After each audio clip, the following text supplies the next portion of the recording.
everyone, welcome to another episode of ADHD Love Parent Talk, where we talk about all things ADHD. Today, my guest is Linda Roggli. Is that correct? Yay. Mm-hmm. So we're going to be getting into a different side of ADHD. I really wanted to talk to her about how ADHD relates to hormones and menopause. Me being 46 years old and going through the perimenopause stage, I definitely thought this was a very good topic to discuss. So Linda, welcome. Oh, thank you so much for having me. I'm so delighted to meet you and your audience. Yay, thank you. Thank you for coming. So tell the audience a little bit about you. Well, I was diagnosed almost exactly at your age, as a matter of fact. I was, having some little hot flashes and all that kind of good stuff, but eventually, we were going through some marriage counseling at the time. And I went to a private session with the counselor, kind of, we did some privates as well as together sessions. And I was just chattering away. And he stopped and said, "Do you think you might have ADHD?" And I literally laughed in his face, because ADHD is not for me. It's for little kids and it's for all that kind of stuff. And he said, "Oh, well, don't bother. You don't have to worry about, he saw my horror." And I said, "Okay, well," he said, go to Barnes and Noble or someplace and just read Driven to Distraction. You don't have to buy it, just skim through it." And I went and I just beelined myself over there. And sure enough, I read the book, and I just read the 100, well, Dr. Hallowell's, that's Dr. Hallowell and Rady's book. And I read some of the 100 things that are typical of ADHD. I could not get to that cash register fast enough. I read that book at stoplights because it was dark, and read it under the amber lights. So anyway, so I was diagnosed about that time, but I didn't really take it seriously until I hit menopause, which is what we're going to talk about. So I changed my life to accommodate my ADHD, although, as we're going to talk about later, I had lived a life professionally that dealt with ADHD unknowingly. And I became an ADHD coach, and I run ADHD retreats for women, and I work with women 40 and better, as I like to call them, because that's when I was diagnosed, and I realized that that was an issue for a lot of us.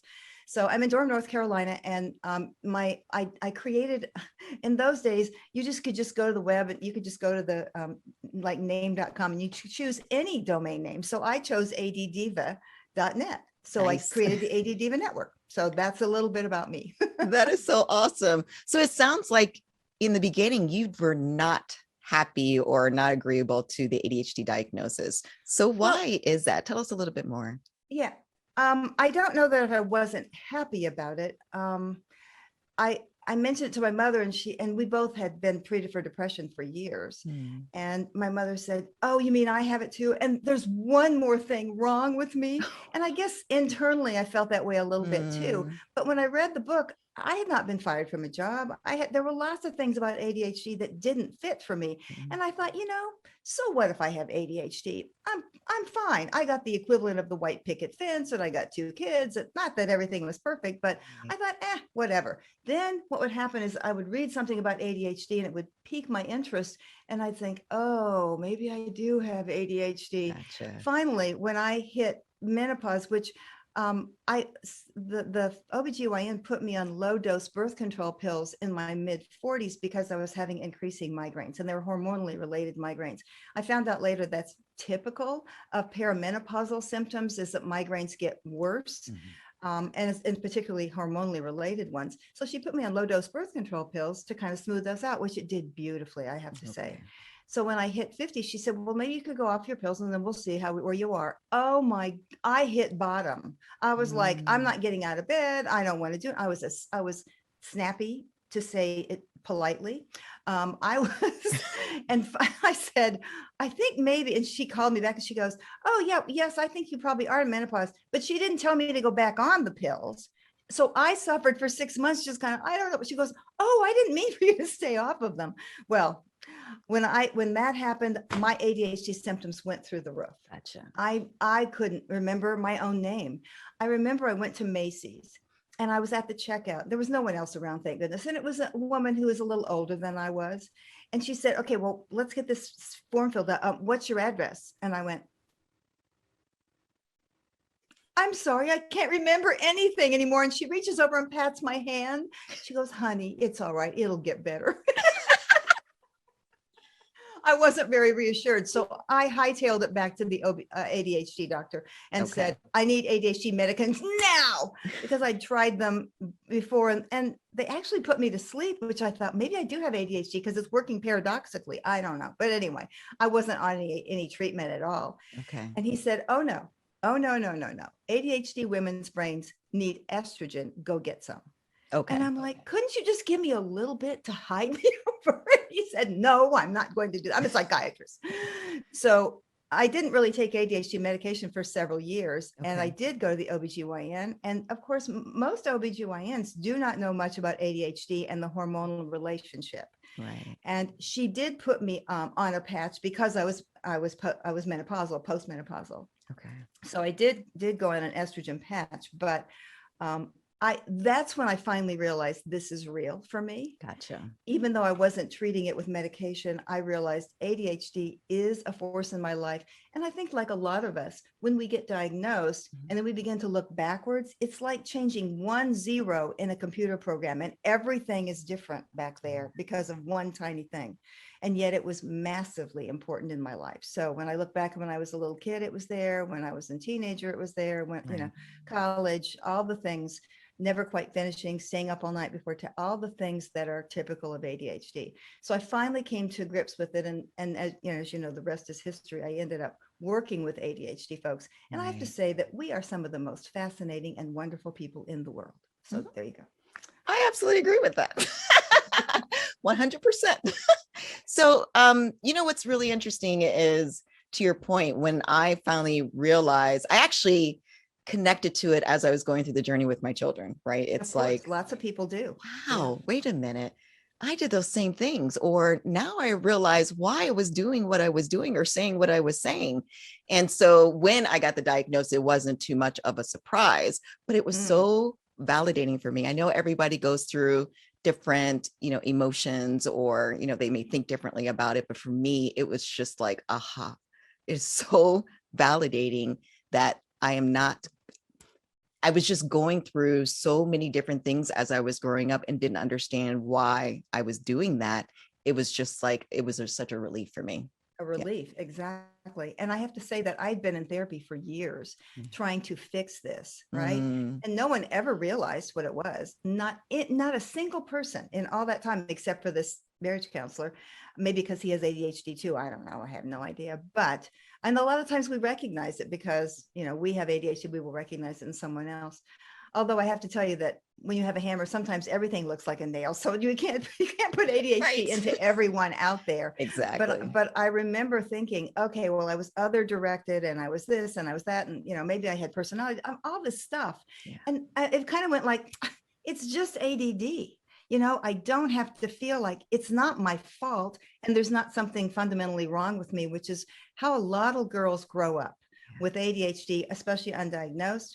We grow up thinking there's something wrong with us and not something wrong with the rest of the world or a situation. We take it in and really tremendously damage self-esteem and therefore our ability to function in the world. And it's just tragic. Yeah, I agree with that. So what do you think? I mean, you shared a little bit, but what do you think you do differently in your daily life before and after you discovered ADHD? So what's different? Well, I think simply being aware of it has made me understand it more and let myself, well, I don't want to say let myself off the hook. That's what I was going to say, right? Let's finish the sentence because I failed to finish things, right? Because I had ADHD. It's not that I say, okay, well, it's ADHD. It's not my excuse, but I understand better why I'm doing things. And it's like, okay, got it. And then I think the other piece of that is trying to accommodate that a little bit. And sometimes I'm successful at that. And sometimes I'm not successful at that. I was late to this very meeting because I was racing around trying to get the dogs fed, trying to get my hair done, running around. So I still screech up against deadlines. And I realize it and I'm still going, why did I do that? But I think that I'm a little bit more forgiving of myself. I've also realized that over the years, unknowingly, I've set up all kinds of accommodations and strategies for my ADHD that I don't recognize as strategies because they're just part of how I function in the world. So when I started working with a professional organizer 15 years ago or so, and she introduced me to the Brother Labeler, which has changed my life. I label everything. I label light switches. I label cabinets. I label the tires on my car so I don't have to look up and see how much air goes in them. So people come into my house and some of them are put off by it. My family was like, well, why can't you just remember that? But a lot of people come in and say, this is so easy. I know where things are. And they open the cabinet and there's the bread or whatever they're looking for. So there have been things that I have changed in response to that. But I think a lot of it has simply been the reassurance that my little girl that believed that she was damaged is not quite as damaged as I thought she was. And I can also make changes as I see them, as I see the need for them. Does that make sense? It does, Linda. That is just so wonderful. That really is. So I want to dig into the hormonal side. So you briefly touched on the hormones and the menopause, how it relates to ADHD, but can we go deeper on that? So tell us, how does ADHD relate to hormones and menopause? Well, let's talk specifically about estrogen because it also relates to other hormones like cortisol and testosterone and other things like that. But let's specifically talk about estrogen today. Estrogen, it operates in our brain. It's not just a sexual kind of thing in our little organs down below our waist. It actually functions in our entire body. And because neurotransmitters are one of the missing links for ADHD, is that the strength of the neurotransmitters jumping across that little space called the synapse between our neurons up there, which is really tiny. This is not as big as it is. It's much smaller. The estrogen actually helps. It kind of acts, it sits on the receptor site. So it actually helps strengthen that connection, if you will. When estrogen declines, obviously that little helper is not as available. And it particularly helps dopamine. Dopamine is the feel-good hormone. Right. It's what makes us, well, it's partly what makes us eat carbs because that increases our dopamine. It's what makes us jump out of airplanes. Not that I've ever done that, by the way, but it's, race car drivers, all that kind of stuff. It's the stuff, and it's the reason we screech up against deadlines. I realized that my risk-taking behavior was screeching up against deadlines, and that pushed me up and got my dopamine going because, deadlines will do it for a lot of us. So when dopamine's increased, then our ADHD symptoms are doing okay. When dopamine decreases, they're not doing so well. And when estrogen decreases, that accentuates that even more, exacerbates, I think. So keep in mind that when we're in puberty and we're just beginning to move into that higher level of estrogen, because we go from a small amount of estrogen, we have estrogen from when we're born. Our little girls' brains are bathed in estrogen when we're born, but it's pretty steady until we hit puberty, and then it takes a spike upward. But it doesn't take this nice gentle spike upward. It kind of goes up and down, and then it stays high. And then, of course, we have this cycle of it going up and down and up and down and up and down. When estrogen is at its highest, which is the midpoint in our cycle, two weeks or so after our bleeding stops, the actual menses starts, that's when estrogen's fine. We should be feeling great. So our ADHD symptoms way down. When we get closer and closer and closer to our period, and we get like the first couple of days right before my period, I didn't have regular periods. I had very irregular periods, but I could always tell. I began to know when I said, oh, the sky is falling and nothing's ever going to be okay again. I began to realize that's the signal. And sure enough, within 24 hours, I would maybe start my period. That's when ADHD symptoms are really, really high, which is why it's difficult. Like if you have a daughter who is taking tests in school and that test happens on the first day of her menses, she may be having trouble with that, where 3 or 4 days later, she may be able to ace that test or be able to focus on it much more. So that's what happens. You can imagine this up and down thing for ADHD women has got to be confusing. It was confusing, for heaven's sake, because we're fine, then we're not fine. We're fine, we're not fine. It's interesting because maybe I hadn't thought about this till just this moment.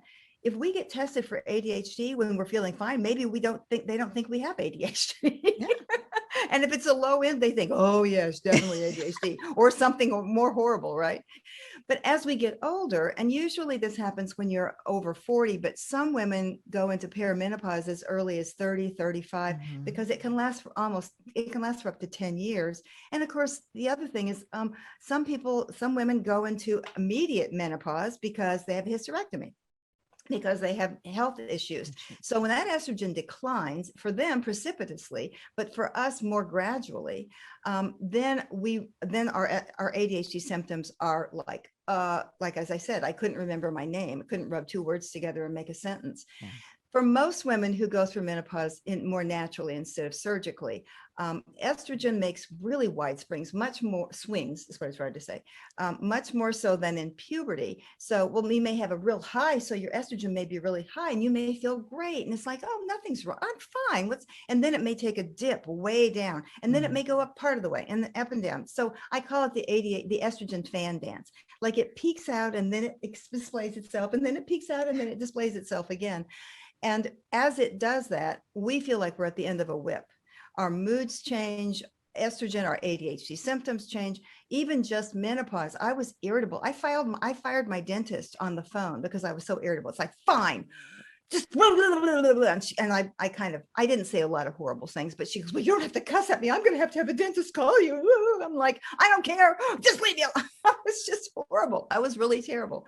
However, as I said, I've kind of shared the end of that story, is that I ran to the ADHD guy, the psychiatrist, and then he said, no, it's about estrogen. So that brings us full circle back to how important estrogen is in our brains and in our bodies, but certainly for ADHD women, that's heightened, I think.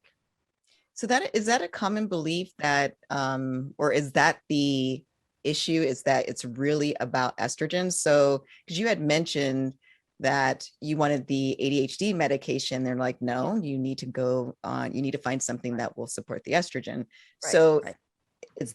Is that the case for everyone? Oh, well, it's the case for everyone who's going through menopause, but it certainly is not the case for every professional, because most professionals are clueless about it. I was simply lucky to have someone who'd worked in the field long enough that he really understood what was going on. Now that I think about it, I was incredibly lucky. And keep in mind too, that a lot of women can't use estrogen because of health issues, because of potential health issues, all that kind of stuff. And when I was going through this, the Women's Health Initiative had just been released, and it had stopped some of the research studies because women were not doing well with their estrogen replacement.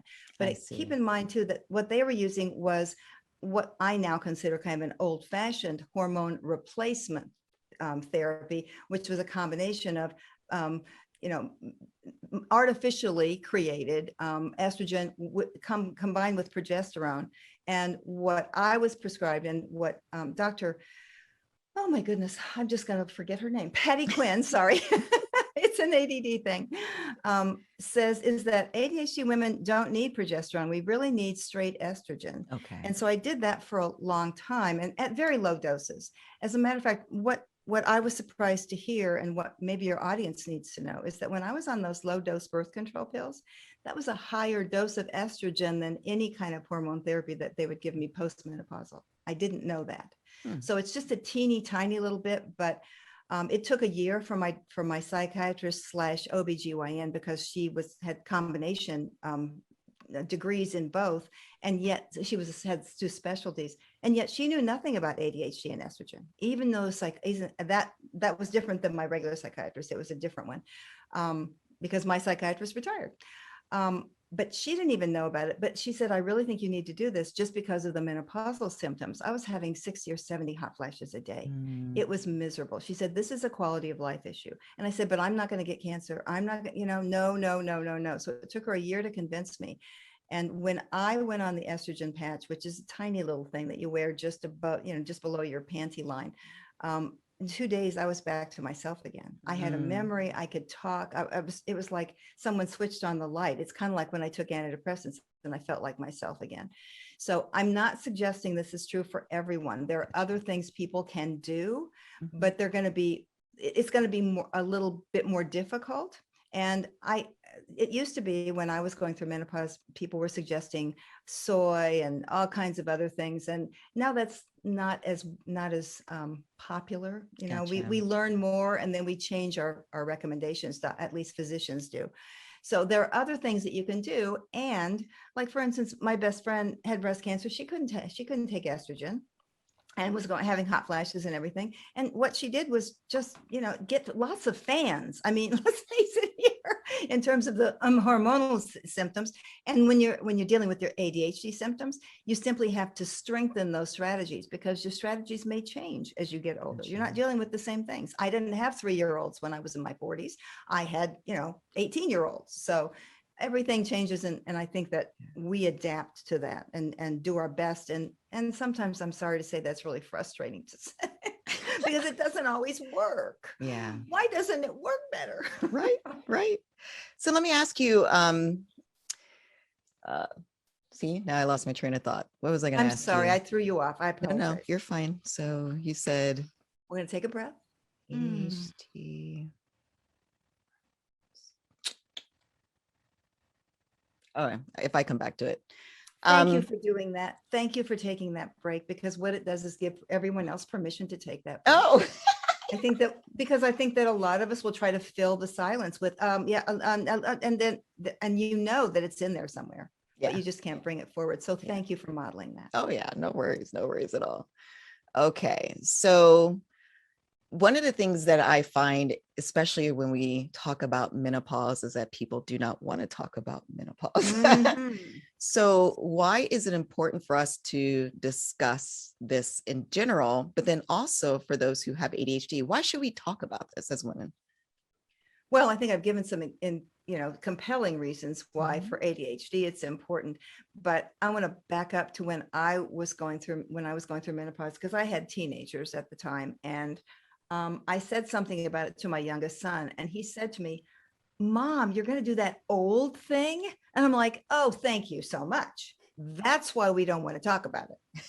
Because who wants to do that? And I will tell you that I am usually, as many ADHD women are, I'm voracious in terms of research. I want to know everything and every detail. And with menopause, I was like this. I don't want to talk about it. I don't want to know about it. I'm not going there. And then unfortunately, it caught up with me anyway, or fortunately, it caught up with me anyway, because obviously the alternative is not being here. So I think it's important to have the conversation so that it lessens the stigma around it, because there's a stigma around menopause, just as there's a stigma around ADHD. Mm-hmm.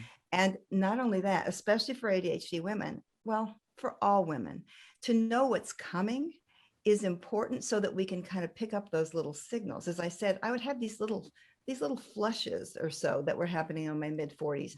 And I thought, oh, that's, it's just hot in here or something. Like I was really in denial about it.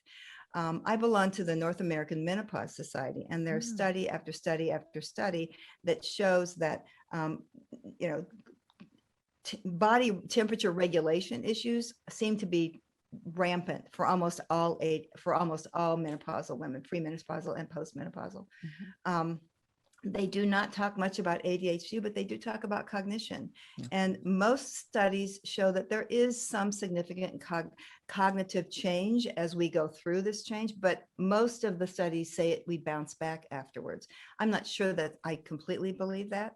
And of course, as with any research, there's equally compelling research on the other side. No, it doesn't bother you cognitively. They're not interviewing menopausal women, I don't think. I think they're just making it up. No, funny. I'm just teasing. They are being very good. Double-blind studies. I'm teasing, of course. But I think I'm so grateful that you are opening the door to this. Mm-hmm. And because if you have menopause in the title of this podcast, you may not have as many women watching it because of that stigma. Does that make sense? No, absolutely. Absolutely. And, I say that I was very blessed because my mom was always very open. Good. So she was always very open about menopause. She was open about, health issues. That's just the way that I grew up. And I thought that was normal for a very long time until I really got out into the world and realized that people just do not talk about those things. Right.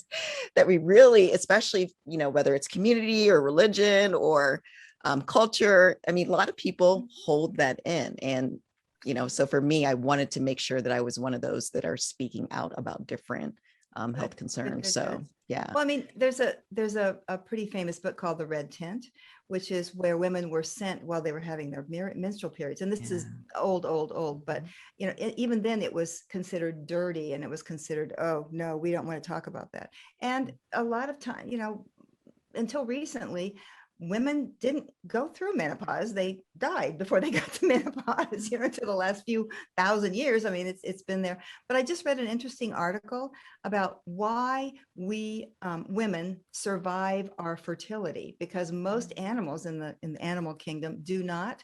And the answer was that grandmothers are really important. They were important to our ancestors because they were taking care of the kiddos while the younger women were out hunting and gathering and all that kind of good stuff. And even if we're not grandmothers, I mean, most of us are not grandmothers too early. We don't get married when we're, 10 these days usually, but postmenopausal life is really, really important. So it's especially important for ADHD women to embrace the change. And I don't mean the change of life. I mean the change in ourselves so that we can live a rich, fulfilling life, because there's a lot of life after menopause, a lot of wonderful life. So one of the things that you said is that once you knew something was up, you went running to the doctor, right? Yeah, I did. But how do people really know the difference? I mean, should they just say, okay, something's not right, I should go? And when I say the difference, how do they know menopause is happening versus an ADHD, like the forgetting something, right? Okay. Because with ADHD, we tend to, forget things like I just did. But so how do you know, or should we just go to the doctor and ask and find out? Well, if you're getting close to 50, your OBGYN or whoever your primary care physician is going to eventually do a hormone test to find out whether you are in menopause or not. And it's really less cognitive than it is physical. Okay. A lot of people their periods start spreading out. They may have a period only once every 3 or 4 months. Or they may have really heavy periods. Some people have periods that are really close together as they start the menopause. And remember, this is all because of this change and the constantly changing change of our hormones, our female hormones. So probably most people are going to notice the physical effects first, but then I hear from women again and again and again, it's like, I feel like I've lost my mind. I don't know what's going on here. And the first question is, are you in menopause or are you past menopause? And some of them are still in the throes, the perimenopause, and some of them are postmenopausal. And believe me, for me and for anyone who's had surgical, hysterectomy or something like surgical menopause, and for me, because I went off of those birth control pills and bam, it hit me. We're going to know cognitively. But I didn't know physically because I'd been on birth control pills, and it was continuous birth control pills. I didn't go off of them to have a period. And that was to, as I mentioned, control my migraines. So I didn't notice whether I was having periods or not, because I wasn't. So I think that it's probably a combination. Believe me, ADHD women will know. And let me also mention that if you're being treated for your ADHD using stimulant medication, many times when estrogen drops, the stimulant medication doesn't work as well. It's for some reason and I don't know the scientific reason for that, but there's anecdotal evidence that is absolutely true. So if you are still having fairly regular periods, or even if you're in menopause and you have a period and you're noticing, oh, why am I not focusing quite as well? There are a couple of things that you can do. One of them is recommended by a wonderful psychiatrist in the Netherlands. She says that you can either add you can take a little bit more of that same stimulant, or you may want to add another stimulant just for those few days. And it's not a long time. You don't have to add it forever, just maybe for 3 or 4 days. The other interesting thing that she says is if you add an antidepressant, especially an SSRI, just for a few days, which normally that sounds contraindicated because SSRIs you're supposed to take them for a couple of weeks before they kick in. Right. But apparently it really does work for her patients. So I just want to mention that there are some things that you can do. Okay. Sounds good.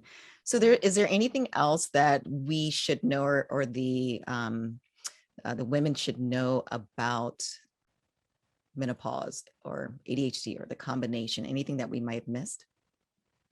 No, there are a lot of things about menopause, but I don't think we have time to go into them all here. But as it relates to ADHD, I Mhm. mean, menopause also means things like changing your sleep habits, hair changes, Mm. often thinning hair and drier skin. There are a lot of things physically that happen. And yet one of the glorious things is having no periods anymore, not having to buy any tampons, any pads, that stuff.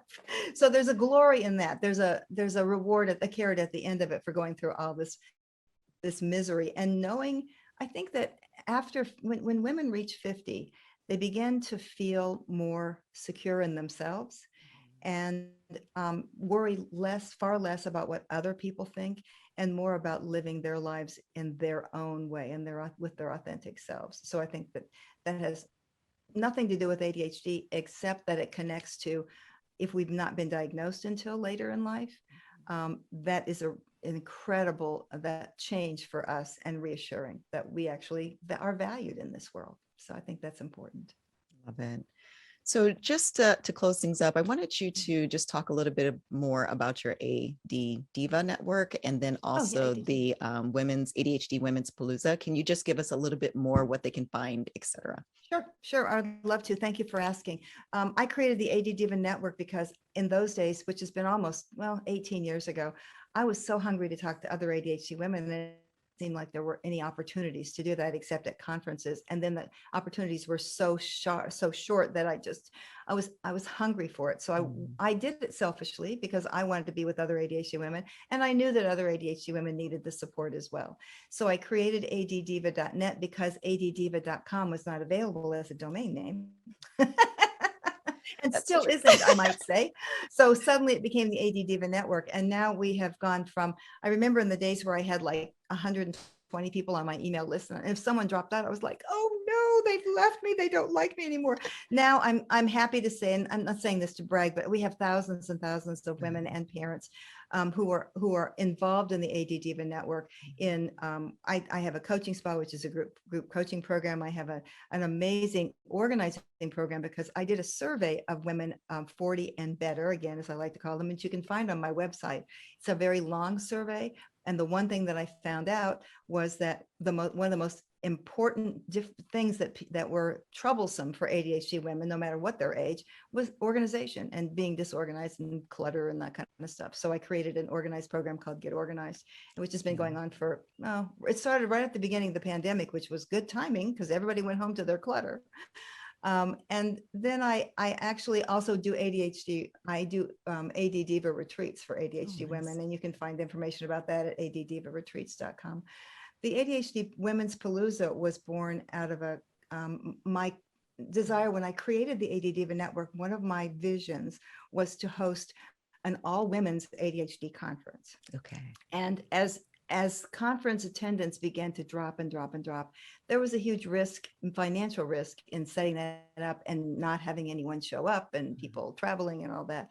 So when online conferences became more popular, in 2016, I created the ADHD Women's Palooza along with Terry Matlin, who's another pioneer in ADHD women's treatment. And so we created and invited the top of the top tier of ADHD experts who would talk about women's issues. And so we had, I think, 35 people that time. And then we always capped it off with a live session so that people could ask questions. Because again, I want to go back to, we need to talk to each other. Sometimes we are our own best experts, but when we're in isolation, it's hard to believe that. When we can talk to each other, that makes a huge difference. And I invite any or all of your audience to investigate meetup.com. I've run a meetup.com group for ADHD women for 17 years. Oh, wow. And Nice. usually those meetups are free. And now, of course, they're online. So, and you can join mine, for heaven's sake. It's just, meetup.com/AD Diva. Because we have people from all over the place coming to Canada and the UK and all over the country. So I feel privileged to witness the growth and the transformation of women with ADHD as they wake up to their own rich history and to their own authenticity, and being able to stake their own place in the world and say, I matter. And we've always known that. We always known that we're really kind of special, but no one really was willing to acknowledge it. And I'm the first one to, I guess I'm kind of the cheerleader. I'm like, yay, let's do it. Yeah, that's fabulous. So, and I love that. I love being a cheerleader. So Love it. Love it. And I really like how it's set up because I know how I process, and I couldn't get to everything in a short amount of time. So I went ahead and bought the extension because I'm like, now I can watch it whenever I need or when I can, right? I just, I love how you said and what we're doing now, I mean, I actually have Mighty Networks is where I'm not crazy about Facebook. I know some people love it, but I drown in it. Yeah. It's too much. It's like some people go into a department store and they just go, that's how I am with Facebook. So we have a Mighty Networks situation, and you can join for a month free if you want to join. It's $10 a month, but I'm releasing one of the Palooza. Now keep in mind that we've been doing the Palooza since 2016. So we have 200 Paloozas things going in there. So we're releasing one of those a month, because I don't know if this is true for you or maybe your audience, but when I buy packages like that, I forget them and I don't watch them or listen to them. That's one reason we actually offer the transcripts, because I often will sit down and read something or skim through it rather than spend the time watching it. And we've had so many requests, can you make this go double time so I can hear it faster? So we've made that available as well. So anyway, thank you for purchase. I appreciate that, because let's face it, it costs a lot of money for us to put that on, and we need to recoup that somehow. I tell people I'm a nonprofit, not really meaning to be a nonprofit, but whatever. That's too funny. So Linda, if they have any questions for you, how can people get a hold of you? Oh, please have them email me at linda@addiva.net. And remember, it's 2 Ds, ADDIVA.net. I'll be happy to answer questions. And I love talking. As you kind of guessed, I love talking to people about ADHD. That's why I'm so glad that you invited me here. Yes, this was absolutely wonderful. I feel privileged. So thank you so much for coming on. Thank you. All right, everyone, that closes another episode of ADHD Love Parent Talk. If you want more content like this, please do not forget to hit the subscribe button and make sure you hit the notification bell, because as more videos come out, you will be notified. And if you like this video, please hit the like button. All right, have a wonderful day, everybody. Bye. Bye, Linda.